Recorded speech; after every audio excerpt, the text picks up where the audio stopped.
I go, you go, we all go to Fargo. Peter Zeihan here, coming to you from Fargo, North Dakota, where I'm about to give a presentation, but I thought I'd sneak away and give you guys a little bit of a lesson as to why North Dakota really matters.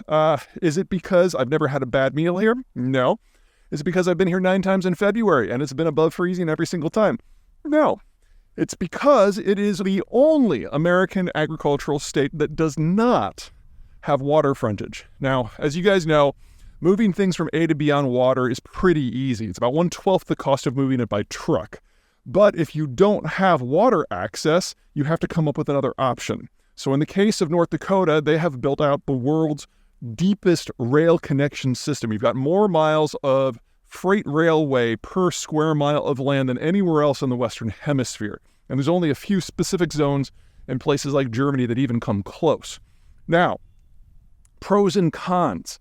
Most U.S. agriculture in the Midwest, basically it's about getting to the Missouri, Ohio, Tennessee, Mississippi system, and then shipping your product down the river to New Orleans where it's repackaged and sent out to the wider world.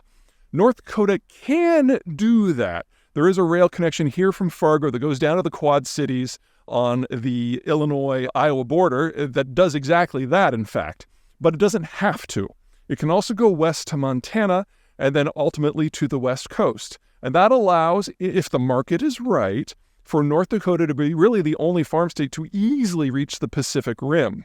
Now, under normal circumstances, this is kind of a rounding error, but between climate change, which has allowed more soy and corn to be produced in North Dakota, and more recently problems with, say, Houthis going after the Red Sea or problems in the Black Sea, the global market for agricultural commodities has shifted quite a bit, and then Panama went offline.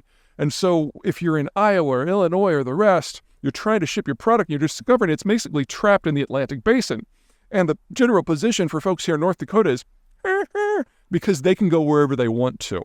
Now, all is not copacetic up here in the state of Bismarck because there's a different problem that's actually from an opportunity. It used to be that farmers in North Dakota would have that rail system all to themselves. It would obviously surge in the fall, but rates were reliable. But in the last 15, 20 years, we've had this little thing called the shale revolution, and one of the 4 large producing zones in the United States for oil and related liquids is the Bakken, which is in western North Dakota. Well, there's not enough pipeline capacity, and the regulations and the times that is required to get new pipeline capacity put online is onerous. And so everything just gets shipped by rail.